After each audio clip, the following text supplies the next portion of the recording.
بسم الله الرحمن الرحيم. السلام عليكم ورحمة الله وبركاته. الحمد لله الأكبر خلق الكون ودبر خلق الإنسان ثم أماته ثم أقبر وأرسل الرسل وأخبر وأنزل القرآن الكريم فيه العظات والعبر فهدى وأحل وأمر ونهى وحرم وزجر. أشهد أن لا إله إلا الله وحده صدق وعده ونصر عبده وأعز جنده وهزم الأحزاب وحده. وأشهد أن محمدا عبده ورسوله وهو خير البشر وصاحب حوض الكوثر صلى الله عليه وعلى آله المطهر وعلى من صاحبه وأزره ووقر وعلى التابعين لهم بإحسان من كل أثر إلى يوم المحشر. أما بعد فيا عباد الله أوصي نفسي وإياكم بتقوى الله فقد فاز المتقون. الله أكبر الله أكبر ولله الحمد. الله أكبر الله أكبر ولله الحمد. Pagi ini seiring dengan mentari yang mulai membumbung tinggi, pekikan kalimat takbir Allahu Akbar bergemuruh memenuhi dunia ini. Sedangkan kita kaum muslimin dan muslimat dikumpulkan oleh Allah Subhanahu wa taala di tempat ini pagi ini dalam rangka merayakan hari besar kita Idul Fitri dengan melaksanakan salat dan juga dilanjutkan dengan mendengarkan wasiat nanti insyaallah. Alhamdulillah, tentunya nikmat Allah Subhanahu wa taala yang agung ini selayaknya kita syukuri. Dan kita berdoa kepada Allah Subhanahu wa taala supaya Allah Subhanahu wa taala berkenan menerima amalan ibadah yang kita laksanakan ini. Kaum muslimin dan muslimat yang semoga dirahmati oleh Allah Subhanahu wa taala. Hari ini adalah hari yang berbahagia. Momen yang berbahagia. Bagaimana tidak? Sedangkan Rasulullah sallallahu alaihi wasallam bersabda, "Lis-shaimi farhatan." Orang yang berpuasa memiliki dua kebahagiaan. Kebahagiaan apakah itu gerangan? Yang pertama adalah farhatun 'inda fitri. Yang pertama, kebahagiaan tatkala dia berbuka. Tatkala dia tidak lagi berpuasa. Sebagaimana hari ini kita merayakan Idul Fitri setelah 1 bulan penuh kita berpuasa, menahan diri daripada lapar dan juga dahaga serta syahwat di siang hari, dan alhamdulillah pada hari ini kita berbuka puasa. Yang kedua, wa farhatun 'inda liqa'i rabbih. Kebahagiaan ketika ia berjumpa dengan Allah Subhanahu wa taala, tentunya dengan pahala puasanya. Alhamdulillah. Kaum muslimin yang semoga dirahmati oleh Allah Subhanahu wa taala. Kata Idul Fitri biasa diartikan dengan kembali suci. Sehingga banyak kaum muslimin dan muslimat yang beranggapan bahwasanya barang siapa yang menyelesaikan rangkaian ibadah puasa di bulan suci Ramadan, kemudian dia merayakan hari besar Idul Fitri, seolah-olah dia kembali suci. Dosa-dosanya diampuni selayaknya bayi yang baru saja terlahir di dunia ini. Masya Allah. Namun pertanyaannya, ikhwani fiddin wa akhwati fillah, apakah benar anggapan tersebut? Maka perlu kita untuk mengkajinya, perlu kita untuk mempelajarinya. Setidaknya ada dua hal yang perlu untuk kita kaji. Yang pertama adalah dari segi bahasa, memaknai Idul Fitri dengan kembali suci, apakah itu sudah benar ataukah ada kekeliruan yang semestinya kita luruskan? Yang kedua dari segi keyakinan, meyakini bahwasanya ketika Idul Fitri Allah Subhanahu wa taala mengampuni seluruh dosa kaum muslimin dan muslimat, apakah sudah benar keyakinan tersebut atau ada yang perlu kita luruskan? Maka perlulah ikhwani fiddin kita mempelajari yang pertama dari segi bahasa. Kalimat Idul Fitri terdiri dari dua kata. Kata Idu dan Al-Fitri. Kata Id dan Al-Fitr. Di dalam bahasa Al-Id, yaitu Id, hari raya, itu diambil dari kata ada ya'udu, yang artinya adalah kembali. Jadi makna Id secara bahasa adalah kembali. Hari raya dinamakan dengan Id karena dia terus terulang-ulang kembali, dirayakan setiap tahunnya, dan itu terjadi pada waktu dan tanggal yang sama. Dalam hal ini Idul Fitri terjadi pada 1 Syawal. Sehingga secara bahasa Id artinya adalah kembali. Di dalam Lisanul Arab disebutkan summiyal 'aidu 'aidan li'annahu ya'udu kulla sanatin bi farahin mujaddad. Hari raya itu dinamakan dengan Id karena hari raya tersebut terus kembali berulang kali setiap tahunnya dengan kebahagiaan yang baru. Maka dari segi bahasa kita sepakat bahwasanya makna dari Id itu artinya kembali, sebagaimana pemahaman kita selama ini. Namun yang menjadi permasalahannya adalah kata al-fitr, kata fitri. Ada dua kata di dalam bahasa Arab yang cara pengucapannya hampir sama. Namun ternyata kedua kata tersebut memiliki makna dan juga penggunaan yang berbeda. Dua kata tersebut adalah kata fitrah dan kata fitri. Yang pertama adalah kata fitrah. Di dalam Al-Quran surat Ar-Rum ayat 30 Allah Subhanahu wa taala berfirman, "Fitratallahi allati fatara an-nasa 'alaiha." Tetaplah engkau di atas fitrah Allah, di mana kalian diciptakan di atas fitrah tersebut. Apa yang dimaksud dengan fitrah? Al-Imam Ibnul Jauzi di dalam kitabnya Zadul Masir beliau mengatakan, al-fitratu ay fitrah itu adalah al-khalqatul lati khuliqa 'alaiha al-bashar. Kondisi awal penciptaan manusia di mana manusia diciptakan dalam kondisi tersebut, yaitu kondisi yang suci. Kondisi dia beragama Islam, mengenal Allah adalah satu-satunya zat yang berhak untuk diibadahi. Itulah fitrah. Sehingga makna dari fitrah adalah suci. Yang bermakna suci adalah fitrah. Berbeda dengan fitri. Kata fitri di dalam bahasa diambil dari kata aftara yuftiru, yang artinya adalah berbuka, tidak lagi berpuasa. Seseorang yang sudah tidak lagi berpuasa, maka dia dimakan dengan muftir. Maka kata fitri secara bahasa dia adalah kembali tidak berpuasa, kembali berbuka. Banyak hadis Nabi SAW yang menunjukkan makna fitri yang berarti berbuka. Di antara hadis tersebut adalah sabda Nabi SAW, "As-shaumu yauma tasumun." Berpuasa itu pada hari kalian berpuasa, itu bulan suci Ramadan. Wal fitru, sedangkan fitr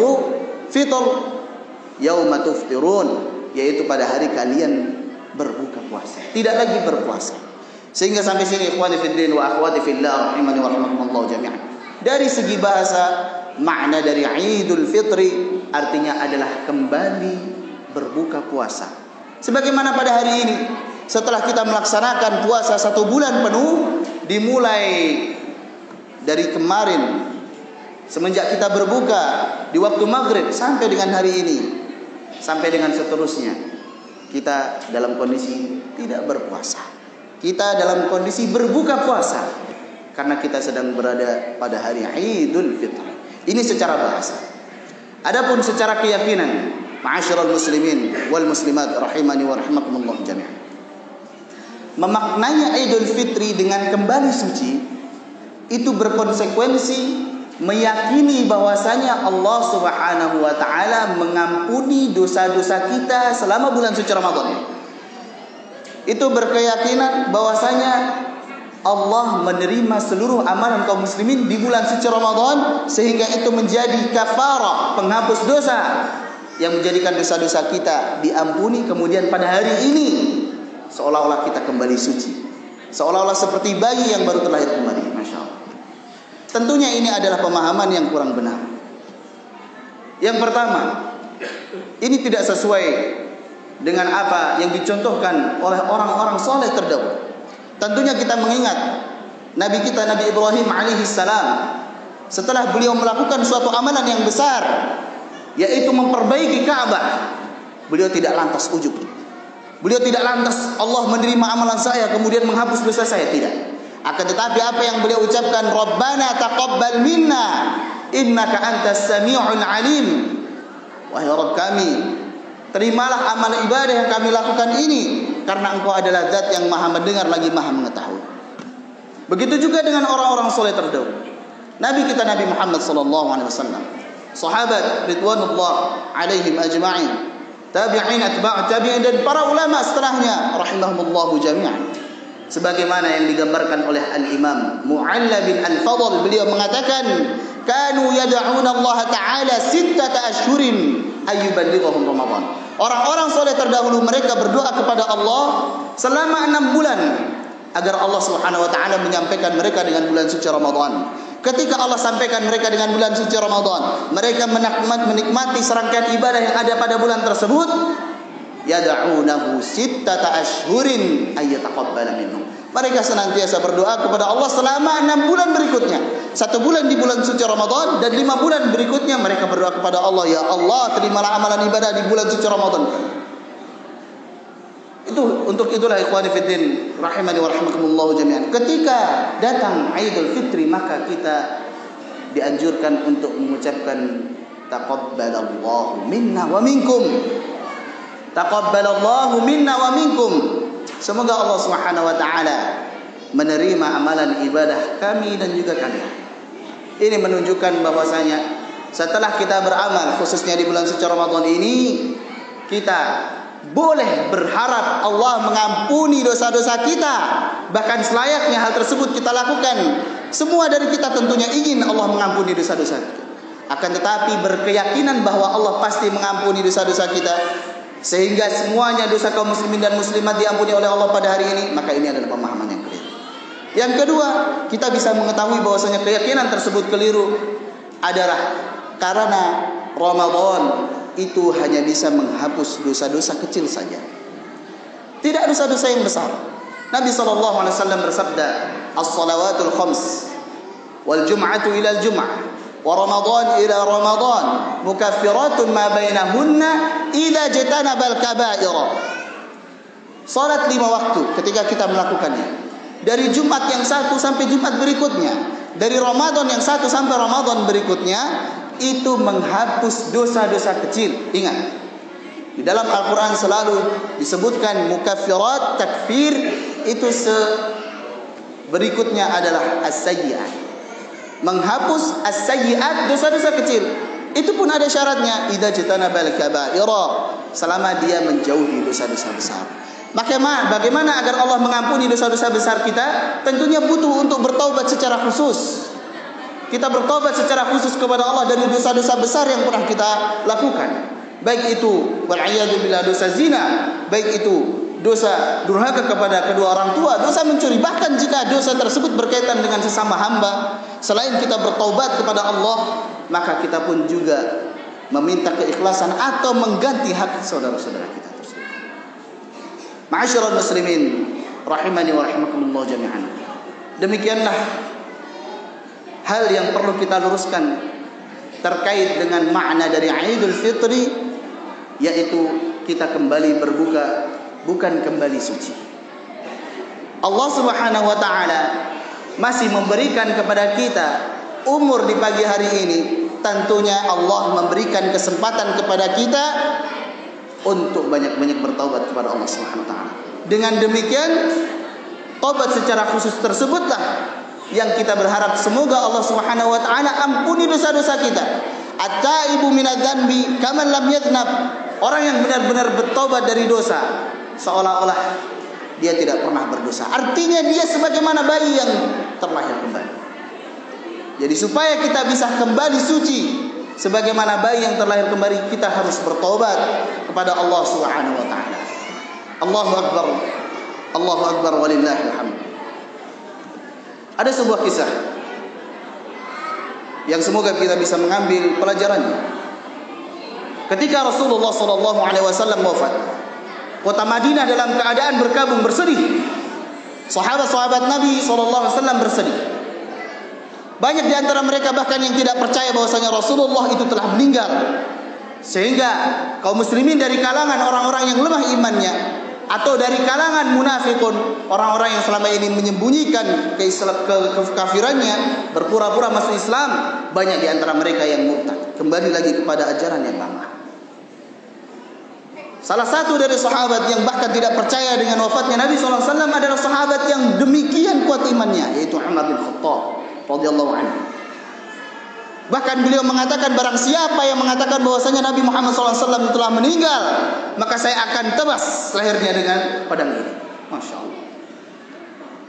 Kemudian datanglah Abu Bakar As-Siddiq radhiyallahu anhu. Beliau melihat Umar sedang dalam keadaan kalut. Begitu juga dengan kaum muslimin yang lainnya. Karena Rasulullah meninggal di kamar putrinya, putri Abu Bakar As-Siddiq, yaitu Aisyah radhiyallahu anha. Maka kemudian masuklah Abu Bakar As-Siddiq, memastikan apakah betul Rasulullah telah wafat. Ketika masuk, dibukanya kain kafan, kemudian dikecuplah kening beliau alaihi salatu wassalam. Dan Abu Bakar mengatakan, tibta hayyan wa mayyitan ya Rasulullah, sungguh suci hidup dan matimu ya Rasulullah. Beliau sudah yakin bahwa memang Rasulullah sudah meninggal. Tugasnya berikutnya adalah meyakinkan kaum muslimin yang lainnya yang belum percaya bahwasanya Rasulullah sudah meninggal. Kemudian beliau keluar dan mengatakan, ijlis ya Umar, duduk wahai Umar. Kemudian beliau pun menyampaikan khutbahnya. Amma ba'du, ada satu kata yang sangat penting, ada satu kalimat yang sangat penting yang beliau ucapkan ketika itu. Man kana ya'budu Muhammadan fa inna Muhammadan qad mat. Barang siapa yang menyembah Muhammad, ketahuilah bahwasanya Muhammad sekarang sudah wafat. Barang siapa yang selama ini salat, menunaikan zakat, berpuasa dan juga beramal yang lainnya karena ada Nabi Muhammad, ketahuilah Nabi Muhammad telah meninggal. Akan tetapi wa man kana ya'budu rabb Muhammadin wa man kana ya'budu Allah fa inna Allah hayyun la yamut. Tapi barang siapa yang menyembah Tuhannya Muhammad, yaitu Allah Subhanahu wa taala, ketahuilah bahwasanya Allah adalah zat yang senantiasa hidup, yang maha hidup dan tidak akan pernah mati. Kemudian beliau membacakan firman Allah Subhanahu wa taala, "Wa ma Muhammadun illa rasul." Tidaklah Nabi Muhammad itu kecuali adalah seorang rasul, seorang utusan manusia biasa. Qad khalat min qablihi ar-rusul, telah berlalu rasul-rasul sebelum beliau. Afa immata au qutila inqalabtum ala aqabikum. Apakah ketika Nabi Muhammad sallallahu alaihi wasallam itu meninggal atau terbunuh mungkin di medan perang, kemudian kalian kembali lagi kepada ajaran kalian yang lama? Para sahabat, khususnya Umar yang mendengar ayat itu, mereka mengatakan seolah-olah kami baru mendengarkan ayat tersebut turun. Padahal mereka sering sekali mendengarnya dari Rasulullah. Akan tetapi karena perasaan kalut, bersedih yang berlebihan atas meninggalnya orang yang mereka cintai, sehingga menjadikan mereka seolah-olah ditutupi oleh kesedihan tersebut. Tidak percaya dengan wafatnya Nabi SAW. Ma'asyiral muslimin wal muslimat rahimani wa rahimakumullah jami'an. Saya ingin meminjam perkataan dari Abu Bakar As-Siddiq radhiyallahu anhu tersebut. Berlalu Ramadan, serangkaian ibadah kita lakukan pada bulan tersebut, alhamdulillah. Dari mulai menjaga salat, masya Allah, salat 5 waktu yang tadinya kaum muslimin jarang melaksanakannya di masjid, tetapi ketika Ramadan, masya Allah, berduyun-duyun semuanya melaksanakannya di masjid. Bahkan salat malam yang sunnah, yaitu salat tarawih yang kaum muslimin mungkin jarang melaksanakannya, ketika bulan suci Ramadan, masya Allah, mereka senantiasa bersemangat. Bahkan ketika tidak ada salat tarawih, mereka merasa gelisah, masya Allah. Al-Quran yang mungkin di luar Ramadan mereka jarang membacanya, tetapi ketika datang Ramadan, masya Allah, mereka senantiasa membaca setiap hari. Infak yang mungkin sebagian dari kita itu berat untuk melaksanakannya, untuk menginfakkan harta kita. Ketika bulan suci Ramadan, demikian semangatnya kita menginfakkan harta yang kita miliki. Ketahuilah, man kana ya'budu Ramadan fa inna Ramadan qad insalaf. Barang siapa yang menyembah Ramadan, yang beribadah hanya di bulan suci Ramadan, Ramadan telah berlalu, telah usai. Sekarang bulan Syawal. Apakah setelah bulan suci Ramadan berlalu kita masih menyembah Allah Subhanahu wa taala? Kita masih semangat di dalam salat 5 waktu di masjid? Kita masih semangat dalam menunaikan salat tarawih, salat malam? Kita masih semangat di dalam mempelajari Al-Quran, membaca Al-Quran, berusaha mentadaburi dan mengamalkannya? Kita masih semangat dalam menginfakkan sebagian harta kita? Kita masih semangat berbagi dengan saudara-saudara kita yang lemah sebagaimana ketika Ramadan? Wa man kana ya'budu Allah, barang siapa yang menyembah Allah, Rabb Ramadan, Rabbnya Ramadan, fa inna Allah baqin la yansalikh. Sesungguhnya Allah itu maha kekal, selalu ada dan tidak akan pernah berlalu. Bukankah Tuhan yang kita sembah di Ramadan itu juga Tuhan yang kita akan sembah di Syawal, Dzulqa'dah, Dzulhijjah dan selanjutnya? Maka selayaknya kita, ikhwani fiddin wa akhwati fillah, rahimani wa rahimakumullah jami'an, rangkaian ibadah yang sudah kita susun rapi-rapi ketika di bulan suci Ramadan. Dari mulai salat berjamaah, dari mulai salat malam, berpuasa, kemudian membaca Al-Quran, infak dan sebagainya. Jangan sampai dengan berakhirnya Ramadan, dengan datangnya Idul Fitri bulan Syawal ini, kita tinggalkan. Wala takunu kallati naqadat ghazlaha min ba'di quwwatin ankatha. Janganlah kalian menjadi sebagaimana seorang perempuan yang sudah memintal benang sehingga menjadi kain yang indah. Ketika sudah menjadi kain yang indah, justru dia sendiri yang mencerai-beraikan. Justru dia sendiri yang malah merusaknya. Masya Allah. Jangan sampai amalan ibadah yang sudah kita susun rapi-rapi di bulan suci Ramadan, dengan berakhirnya Ramadan kemudian kita tinggalkan begitu saja. Ikhwani fiddin, rahimani wa rahimakumullah jami'an. 1 Syawal bukan garis finish. Justru ini 1 Syawal adalah awal dari kita menerapkan apa yang kita pelajari pada madrasah Ramadan. Garis finish kita kapan? Yaitu ketika ajal menjemput kita. Wa'bud rabbaka hatta ya'tiyakal yaqin. Dan beribadahlah kepada Allah dan sembahlah Allah sampai ajal menjemput kita semuanya. Semoga yang sedikit ini bermanfaat. Ikhwan fiddin wa akhwati fillah rahimani wa rahimakumullah jami'an. Kita berdoa agar Allah Subhanahu wa taala berkenan untuk menerima amalan yang telah kita laksanakan di bulan suci Ramadan. Kita berdoa agar Allah Subhanahu wa taala berkenan untuk mengampuni dosa-dosa kita, kelalaian kita yang menyia-nyiakan waktu yang berharga di bulan suci Ramadan. Kita berdoa semoga Allah Subhanahu wa taala mengampuni dosa-dosa kita, dosa kedua orang tua kita, dosa guru-guru kita, dosa seluruh kaum muslimin dan muslimat, baik yang masih bersama kita atau yang telah mendahului kita. Kita bersalat kepada Nabi sallallahu alaihi wasallam.